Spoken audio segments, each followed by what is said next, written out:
Hello everyone. इस video में हम देखेंगे केवीएस पीजीटी एलडीसीई का जो पेपर हुआ था उसमें मैथ्स का डिटेल सॉल्यूशन हम देखेंगे। ओके, मैंने ऑलरेडी एक पार्ट ऑलरेडी बना दिया है। उसका सॉल्यूशन का लिंक आपको डिस्क्रिप्शन में प्लेलिस्ट में मिल जाएगा। 1 से लेकर 20 तक क्वेश्चन करवा चुका हूँ और इस वीडियो में हम 21 से लेकर 40 तक क्वेश्चन देखेंगे। तो चलिए शुरू करते हैं। Question number 21, √3 + √2⁴ -√3 - √2⁴। तो देखो, एक तरीका तो ये है कि आप बाइनोमियल एक्सपांशन को लेके इसको पूरा सम कीजिए। अदरवाइज एक और चीज़ आप ये कर सकते हो, इसका डायरेक्टली अगर फॉर्मूला याद हो तो वो इजी रहता है। a + b⁴ -a - b⁴। तो इसका डायरेक्टली फॉर्मूला है 8ab a² + b²। ओके, तो अगर हम फॉर्मूला यहाँ पे रखते हैं, वैल्यू a है हमारे पास √3, b है हमारे पास √2 और √3 का स्क्वायर क्या हो जाएगा 3 और √2 का क्या हो जाएगा 2। 3 + 2 5, 5 8 = 40 √6। यहाँ पे आंसर आएगा ऑप्शन 4। नेक्स्ट क्वेश्चन देखते हैं, question number 20। Okay, if 7th and 8th term of expansion 2 + a⁻20 are equal, then the value of a is equal to what? तो देखिए, 7th और 8th टर्म बोला गया है, यानी कि T7 = T8 दिया हुआ है। अगर उसे और डिटेल में लिखे तो T6 + 1 = T7 + 1 होगा। तो ये क्या होगा, T6 + 1 r = 6 हो जाएगा। तो यहाँ पे n20 है, 26 और 2⁻14 और a⁻, क्या हो जाएगा 6 = सेम तरीके से सामने 27 2⁻13 इंटू a⁻7। तो देखो यहाँ पे क्या होगा, 2⁻13 और 2⁻14 यहाँ पे कट हो जाएगा, एक 2 बचेगा सिर्फ। तो मैं यहाँ आगे लिखता हूँ कि 26 है तो 20 factorial divided 20 - 6 14 factorial into 6 factorial और सामने सिर्फ एक 2 बचा था। यहाँ पे a⁻6 यहाँ पे कट हो जाएगा और यहाँ पे a बचेगा सामने। तो आगे यहाँ पे देखते 20 फैक्टोरियल, नीचे 13 फैक्टोरियल और 7 फैक्टोरियल बचेगा इंटू क्या बचा है, a बचा हुआ है। हमें a की वैल्यू निकालनी। 20 फैक्टोरियल कैंसिल हो जाएंगे। ओके, तो आगे देखते हैं 2 14 को हम कैसे लिख सकते हैं, 14 इंटू 13 फैक्टोरियल। 6 फैक्टोरियल वैसा का वैसा रहने देते। सामने 1/13 फैक्टोरियल वो भी कट जाएगा। 7 फैक्टोरियल को 7 इंटू 6 फैक्टोरियल और ऊपर a है। तो 6 कैंसिल, 13 कैंसिल हो जाएगा। तो सिर्फ क्या बचेगा, 7 2 = 14 और 2 2 ऊपर नीचे तो क्या हो जाएगा सिर्फ 1। तो a की वैल्यू कितनी आ जाएगी, ऑप्शन 3। नेक्स्ट क्वेश्चन देखते हैं, question number 23। The coefficient of x⁵ in the expansion of 2x + 1�8 is what? तो देखो, x⁵ का निकालना है तो समझते हैं इसे अच्छे से कि यहाँ पे 8 है पावर में। ओके, तो x पहला टर्म है तो यहाँ 5 कब आएगा, जब यहाँ पे 3 होगा तभी आएगा। तो इसलिए 8c 3 हो जाए, r की वैल्यू 3 हो जाएगी। तो 2x⁵ और 1⁵ क्या हो जाएगा 3। तो 8c3 क्या हो जाएगा, 8 factorial divided by 3 factorial into 5 factorial is equal to 2 की पावर 2 मल्टीप्लाई में आएगा 2 की पावर 5 32 हो जाएगा इंटू x⁵ और 1 का पावर वही का वही। तो 8 फैक्टोरियल को 7 इंटू 6 लिख लेता हूँ और 5 फैक्टोरियल। नीचे क्या है मेरे पास, 3 factorial into 5 factorial into 32 into x⁵ okay, हमें कोएफिशिएंट चाहिए था तो सिर्फ x⁵ की वैल्यू हम ना लिखे तो चलता है, यही आंसर है। तो 5 फैक्टोरियल कैंसिल हो जाएगा, 3 फैक्टोरियल इज इक्वल टू 6 होता है। तो 8 7 = 56 इंटू 32, जो मल्टीप्लाई करेंगे वही आंसर आएगा। तो हम मल्टीप्लाई करते थे 56 इंटू 32। देखो, अगर इसको ना मल्टीप्लाई करो तो भी चलता है। 2 6 ज़ा कितना होगा 12 होगा। ठीक है, तो वही आंसर पीछे 2 है वही आएगा और हम लिख लेते हैं यहाँ पे 2 5 = 10 और 11 0 3 6 = 18 3 5 15 और 16 2 9 7 1 7 9 2 ऑप्शन फर्स्ट हमारा आंसर होगा। चलिए क्वेश्चन नंबर 24 देखते हैं। अब उसी तरह से यहाँ पे भी बिना कैलकुलेशन के आंसर आ जाएगा, सिर्फ थोड़ा करना पड़ेगा। यहाँ पे देखो, तो x - 2y⁴। Okay, middle term हमें निकालना है। अब 4 टर्म है तो टोटल कितने होंगे, 5 टर्म होंगे। एक्सपेंशन में हम a + b का स्क्वायर निकालते हैं तो उसमें 3 टर्म होते हैं। ओके, तो यहाँ पे 5 टर्म होंगे। तो 5 टर्म में मिडल कौन सा होता है, थर्ड टर्म। तो हम T3 अगर निकालेंगे तो मतलब T2 + 1 लेना पड़ेगा, यानी R2 मिल गया।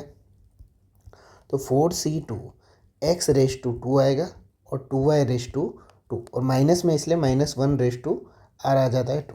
अब देखो यहाँ पे -1 का पूरा पावर यहाँ पे पॉजिटिव में आ गया, 2 है इसलिए, तो ये पूरा ही टर्म पॉजिटिव में होगा।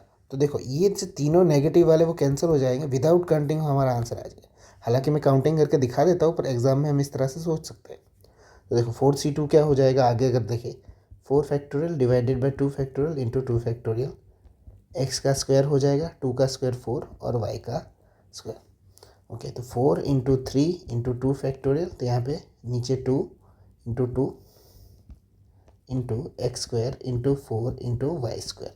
4 कैंसिल हो जाएगा नीचे, यहाँ पे 2 2 4 और 4 कैंसिल, तो यहाँ पे सिर्फ क्या बचेगा, 4 3 12 और 12 2 24, तो 24 x square y square. Okay, तो इसी तरह से आप इसमें कर सकते हो कि पहले ही हमने बिना माइनस के भी आंसर हमने निकाल लिया था। ठीक है, ऑप्शन 3 हमारा आंसर होगा। If nth term of an AP is given as an is equal to 5n plus 1 and the sum of its first n term is 1, तो देखो सबसे पहले हम n की जगह पे 1 रखेंगे तो हमें a मिल जाएगा, तो 5 + 1 कितना मिल जाएगा, 6। फर्स्ट टर्म हमें 6 मिल गया। अगर हमें सेकंड टर्म निकालना है, ओके, तो वो भी हम निकाल सकते हैं। यहाँ पे ये 2 रखेंगे तो सेकंड टर्म क्या आ जाएगा, 5 2 10 + 1 11, यानी कि डिफरेंस हमारा 5 है। पर सम ऑफ हमें फर्स्ट n टर्म कहा है, तो S10 is equal to n/2 a plus L लिख सकते हैं हम यहाँ पे। ओके, SN का फॉर्मूला है, n की जगह पे 2, सॉरी 10/2, ये फर्स्ट टर्म कितना है 6। अब लास्ट टर्म तो 10वीं होगी लास्ट टर्म, तो 10वीं लास्ट टर्म कितनी, 10 5 50 प्लस 1 कितना हो जाएगा 51, 10/2 5 एंड 51 + 6 कितना हो जाएगा 57। तो इसे हम मल्टीप्लाई कर देते, 5 7 35, 5 5 25 और 3 28। यहाँ पे आंसर कितना होगा 285, ऑप्शन 2। क्वेश्चन नंबर 26 देखते हैं। 2 arithmetic means between the number 8 26 respectively are. देखो इसमें कुछ भी मत करो, यहाँ पे भी 8 और 26 लिख दो, हर जगह पे लिख दो। ओके, और फिर उसमें से डिफरेंस निकालते जाओ, किस में सेम होता है। 8 और 7 15 होगा, 15 और 7 कितना होगा 22, पर 22 और 7 26 नहीं होगा, तो ये ऑप्शन गया। 8 और 5 13 और 13 और 5 18, बट 18 और 5 26 नहीं होगा, ये ऑप्शन भी गया। 8 और 12 20, और ये तो अलग ही बन रहा है, कैंसिल। 8 और 6 14, 14 और 6 20, 20 और 6 26, तो हमारा आंसर कौन सा होगा, ऑप्शन फर्स्ट। नेक्स्ट क्वेश्चन देखते हैं, क्वेश्चन नंबर 27।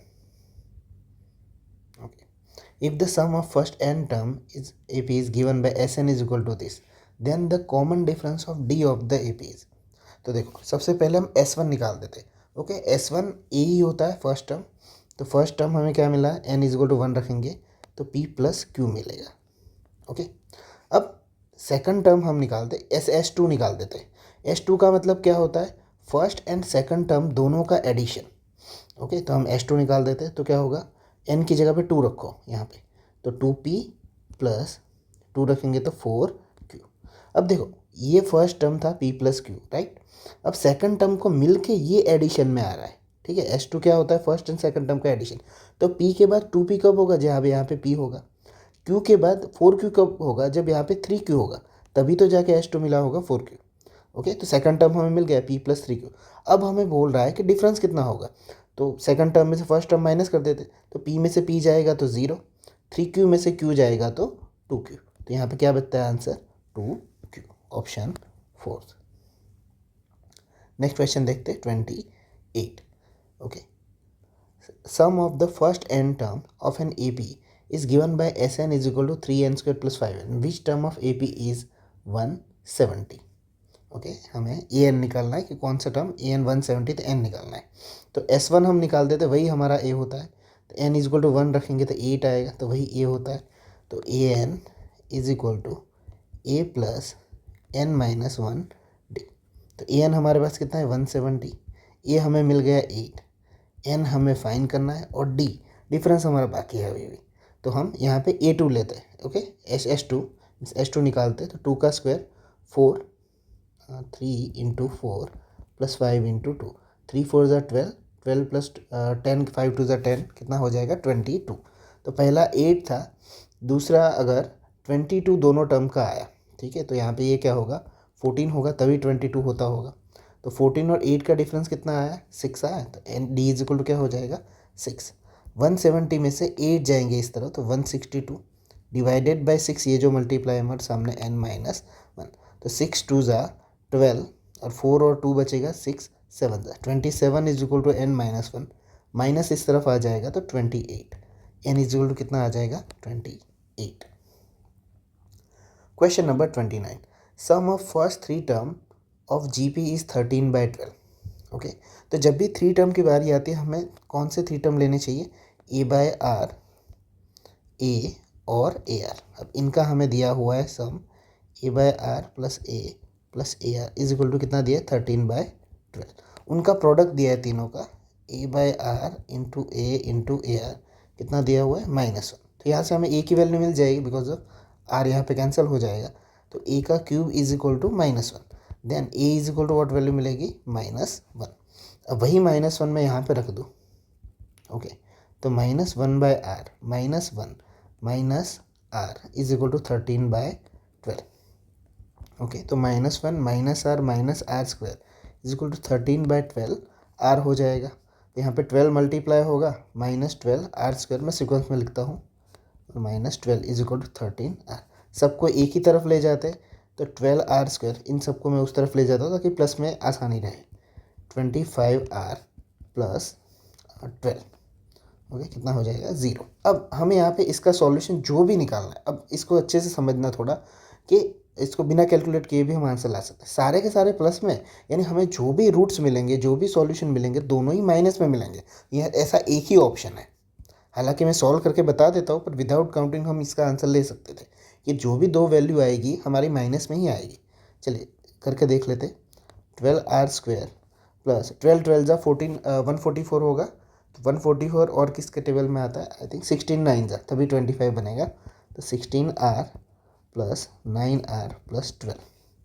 ओके, तो यहाँ पे 4r कॉमन निकालते तो 3r प्लस 4 हो जाएगा। यहाँ पे 3 कॉमन निकालते तो 3r प्लस 4 हो जाएगा। तो r इज इक्वल टू एक बार आएगा -3/4, इन दोनों को कॉमन निकालेंगे तो, और r इज इक्वल टू एक बार आएगा -4/3, 3r प्लस 4 करेंगे तो। ओके, मैं पूरा करके नहीं दिखा रहा हूँ, इसका आंसर हम पहले से जानते थे। नेक्स्ट क्वेश्चन देखते, question number 30। If fourth term of GP is a square of its second term, it means a4 is equal to a2 term का स्क्वायर है। ओके, जनरल फॉर्मूला क्या होता है, an is equal to ar⁻n-1, यानी a4 है यानी ar का cube हो जाएगा, और a2 है तो सिर्फ ar रहेगा और उसका स्क्वायर। तो इसे हम सॉल्व करते हैं आगे, a² r²। ओके, तो यहाँ पे एक a कट जाएगा, सिर्फ a बचेगा, r³ और r² यहाँ पे सिर्फ r बचेगा। तो a is equal to r। First term हमें -1 दिया हुआ है, यानी कि a इज इक्वल टू -1 दिया था, तो r is equal to also -1।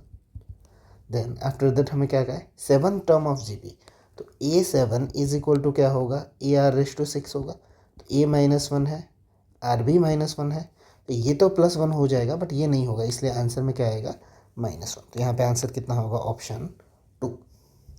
Question number 31, which term of the GP is 7 2 9। Okay, तो ये हमारे पास है √3, हमें r निकालना है, तो r 3/√3 करेंगे तो √3 ही मिलेगा, वो भी हमें 729 करने का है। तो an is equal to ar⁻n-1, ये 7 2 9, ये हमारे पास √3 है, और r जो है वो हमें फाइंड करना है, नहीं n फाइंड करना है, सॉरी। तो r इज इक्वल टू √3 ही है, और यहाँ पे ऊपर क्या हो जाएगा n-1। ओके, तो 729, तो देखो 729 को समझते हैं, 729 किसका क्यूब होता है, 9 का क्यूब होता है। ओके, और 9 में क्या होता है, 9 3 का स्क्वायर होता है। ओके, तो 3 2 जा कितना हो जाएगा 6, तो 3 की पावर 6 है, बट 3 को भी कैसे लिख सकते हैं, √3 का स्क्वायर, तो ऊपर 6 है, तो √3 का कितना पावर होगा यहाँ पे 12। यहाँ पे √3 की पावर कितनी है, 1 है, तो यहाँ पे ये दोनों प्लस हो जाएंगे, n-1 प्लस 1 पावर कैंसिल हो जाएगा 1, तो √3 क्या आ जाएगा n। तो n इज इक्वल टू यहाँ पे क्या आ जाएगा answer 12, √3 is equal to √3 n। तो यहाँ पे आंसर होगा option 3। Question number 32, 2/2 matrix A is equal to aij where aij i plus 2j का whole square is given as. Okay, तो हम 1 1 रख के देख लेते। 1 + 2 3, 3 का स्क्वायर 9। तो पहले जहाँ भी 9 है वो देख लो, सारे ऑप्शन में 9 है। सेकंड ऑप्शन देखते हैं, A1 2, तो आई की जगह पे 1 और जे की जगह पे 2, तो 2 2 ज़ा 4 + 1 5, 5 का कितना स्क्वायर हो जाएगा 25। तो यहाँ पे है, यहाँ पे है, यहाँ नहीं है, कैंसिल कर दो इसे, यहाँ भी नहीं है। हमारे पास 2 ही ऑप्शन बचे यहाँ पे। तो सेकंड रो वाला ऑप्शन बोलते हैं, आई की जगह पे 2 और जे की जगह पे 1, तो 2 + 2 कितना हो जाएगा 4, 4 का स्क्वायर 16। तो 16 सिर्फ यहाँ पे है, तो यही हमारा आंसर होगा, ये नहीं होगा, पूरा काउंट करने की ज़रूरत नहीं है। Question number 33, if a is equal to, यहाँ पे 3/2 मैट्रिक्स दिया हुआ है, बी इज इक्वल टू 3/2 दिया हुआ है, such that 2a + 2x + 4b is equal to 1। तो यहाँ पे x की वैल्यू हमें फाइंड करने को बोली गई है, इन शॉर्ट x की वैल्यू। तो x की वैल्यू कैसे निकालेंगे, 2x is equal to 4b - 2a। Okay, तो 4b कहाँ है, तो इसे यहाँ देखते हैं इस तरह से कुछ, 4b 4 मल्टीप्लाई कर देता हूँ, 4 2 ज़ा 8, 4 2 ज़ा -8, 4 4 ज़ा 16, 4 2 ज़ा 8 और 4 5 ज़ा 20, -20 होगा, और 4 1 ज़ा 4, -2a। तो a कहाँ पे है, इस तरफ, 2 8 ज़ा 16, 0, 2 4 ज़ा 8, -4, 2 3 ज़ा 6 और 2 6 ज़ा 12। तो हम पूरा नहीं काउंट करेंगे, उससे पहले आंसर हमारा आ जाएगा। तो 8 - 16 कितना होगा -8, और ये जो 2 है x वो डिवाइड होगा 2, तो -4। तो पहला एलिमेंट देख लो -4, जहाँ जहाँ आता है, यहाँ नहीं आता है ऑप्शन 3 में, कैंसिल कर दो, यहाँ आता है। चलो सेकंड की बारी, -8 - 0, तो -8/2 करो, तो -4, तो यहाँ -4 है, यहाँ नहीं है, ये कैंसिल हो गया, यहाँ -4 है। तो हमारे पास फर्स्ट और फोर्थ ऑप्शन ही बचे। थर्ड देखो, 16 - 8 कितना होगा 8/2 इज इक्वल टू 4, तो यहाँ 4 है और यहाँ भी 4 है। तो एक काम करो, देख लो आगे, 4 और 6 सेम है। ओके, तो सिर्फ नीचे वाला एलिमेंट करो 13 को इस तरफ से, -20 - 6, तो -26/2 इज इक्वल टू क्या हो जाएगा -13। तो यहाँ पे -13 है, यहाँ पे नहीं है, तो हमारा आंसर कौन सा होगा, ऑप्शन फर्स्ट। ओके, पूरा काउंट करने की ज़रूरत नहीं है। Question number 34, if a is equal to this 3/3 and b is equal to 3/1, the resultant matrix AB is equal to 1। तो देखो यहाँ पे जो पहला होता है 3 रो, और यहाँ पे लास्ट में जो कॉलम होता है वही मैट्रिक्स बनता है 3/1 का। तो फर्स्ट और फोर्थ ऑप्शन तो पहले ही निकल गए, क्योंकि यहाँ पे 3/1 सिर्फ 2 और 3 ऑप्शन में है। ओके, तो अब उसमें भी देखो, यहाँ पहले फर्स्ट है, यहाँ पहले फर्स्ट है, तो उसको चेक मत करो, सेकंड वाला डायरेक्ट चेक करते हैं। तो सेकंड रो 1 0 2 से डायरेक्टली 1 × 2 कितना होगा 2, 0 × -2 0 हो जाएगा, उसे लिखने की ज़रूरत नहीं है, और 2 3 के साथ कितना होगा 6, 2 + 6 कितना हो जाएगा 8। तो 8 कहाँ पे, यहाँ पे, तो ऑप्शन 3 सही आंसर होगा।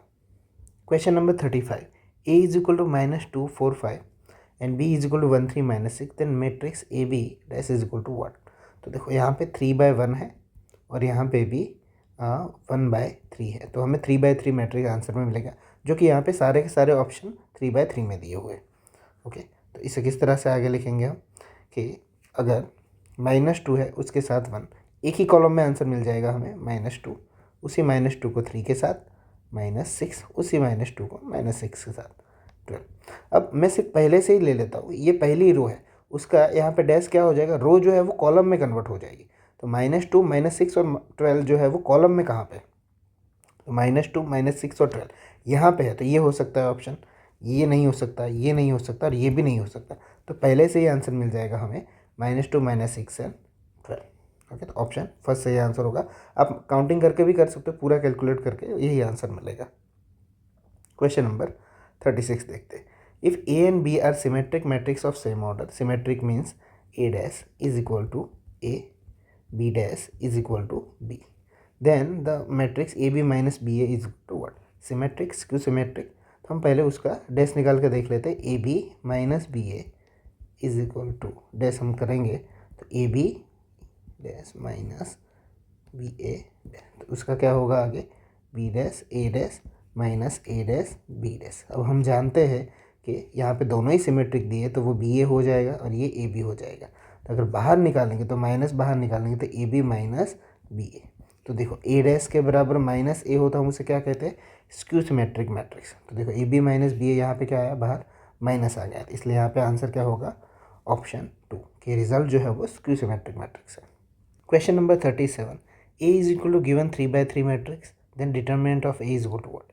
तो पहला तो 0 है तो उससे कुछ नहीं निकालेंगे, बीच में 1 है तो उसे -1 लिखेंगे, और फर्स्ट रो है इस तरह से 0 इंटू -1 0 हो जाएगा, और 3 और 2 क्या हो जाएगा 6। ओके, तो माइनस होगा और फिर उसके बाद क्या होगा 6, बिकॉज बीच में माइनस रहता है और -2 -3 का +6 आएगा। उसके बाद हम आगे देखते हैं कि हमारे पास आगे क्या है कि एंड में 2 बचा है यहाँ पे, तो ये तो +2 इंटू 3 1 जा इस तरह से -3 और वो 0 हो जाएगा, तो माइनस माइनस +6, 2 3 जा 6 प्लस माइनस माइनस 6 -6 का आंसर आता है 0, तो ऑप्शन 4 सही आंसर होगा। नेक्स्ट क्वेश्चन देखते हैं 38, the area of triangle whose vertices are given, then area हमें फाइंड करना है। ओके, तो आप वो 10th का फॉर्मूला है वो भी यूज़ कर सकते हो, डिटर्मिनेंट है वो भी यूज़ कर सकते हो, एक और तरीका है वो देख लो, उस तरह से कर लो। 38 -42 वर्टिसेस को इस तरह से लिख लो 5 1, और ऊपर वाला जो फर्स्ट यहाँ पे लिखा हुआ था XY 38 उसको रिपीट कर दो।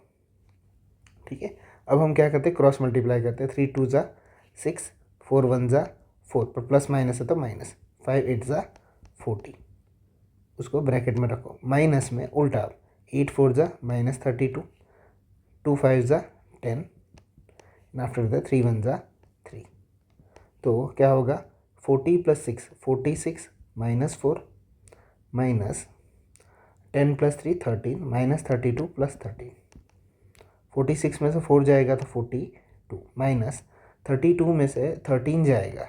ओके, तो 12 में से 3 जाएगा 9, 19 बचेगा वो भी माइनस में, तो माइनस माइनस प्लस हो जाएगा, तो 42 और 9 कितना हो जाएगा 1 4 और 5 और 6 61, पर बाद में डिवाइड करना होता है सबके, ये पूरा जब प्रोसेस ख़त्म हो जाए इसका, यहाँ पर 61 आया तो उसके नीचे 2 1/2 वाला फॉर्मूला है ना, इसलिए 61/2 स्क्वायर यूनिट होगा, तो यहाँ पे आंसर कितना होगा 61/2। ये पूरे फॉर्मूले में नीचे डिवाइडेड 2 करना ही होता है, पर मैंने एंड में किया। ओके, क्वेश्चन नंबर 39 देखते हैं, M12 okay, first row and second column, तो क्या बचेगा 3 2 जा 6 और वो 0 हो जाएगा, तो ये 6 है। अब उसके बाद की बारी है M23 की, तो M2 यानी कि सेकंड रो और थर्ड कॉलम। ओके, तो 1 1 जा 1, 6 - 1 जाएगा तो कितना बचेगा 5, option first. Question number 40, if the angle between two line is 45, then the slope of one line is 1/2, then find the other slope. तो हम उसके फॉर्मूला पता है हमें कि tan theta is equal to क्या होता है m1 - m2 upon 1 + m1 m2। Okay, तो tan थीटा क्या होता है 45, tan 45 क्या होता है 1, इसको m1 को मैं 1/2 ले लेता हूँ, m2 को वैसा ही रहने देता हूँ 1 + m2/2, तो इसे हम सॉल्व करेंगे तो 1 के बराबर 1 - 2m2, ये 2 मल्टीप्लाई हो जाएगा m2 के साथ, यहाँ पे 2 1 के साथ होगा तो 2 + m2, और जो डिनोमिनेटर में 2 होगा ऊपर नीचे दोनों में वो कैंसिल हो जाएगा, तो यहाँ पे एक बार 1 होगा और एक बार क्या होगा माइनस होगा, 1 - 2m2 डिवाइडेड बाई 2 + m2, ऐसा क्योंकि यहाँ पे मोड पे था इसलिए, तो हम यहाँ पे 2 + m2 को 1 के साथ मल्टीप्लाई कर देते, 2 + m2 is equal to 1 - 2m2, तो -2m2 इस तरफ आएगा तो यहाँ पे 1 है, यहाँ पे 2 है, तो 3m2 हो जाएगा, इज इक्वल टू 1 में से 2 जाएगा तो -1, बिकॉज 2 इस तरफ जाएगा इसलिए, तो m2 की वैल्यू कितनी आएगी -1/3, जो कि एक ही ऑप्शन में, इसे सॉल्व करोगे तो आपको क्या मिलेगा 3 मिलेगा। तो यहाँ पे आंसर ऑप्शन कितना होगा, ऑप्शन फर्स्ट। तो यहाँ पे 40 क्वेश्चन फिनिश होते हैं और ये सेकंड पार्ट भी यहाँ पे फिनिश होता है। नेक्स्ट वीडियो में यानी कि थर्ड पार्ट में 41 से लेके 60 तक क्वेश्चन होंगे। तो मिलते हैं नेक्स्ट वीडियो में, तब तक के लिए बाय।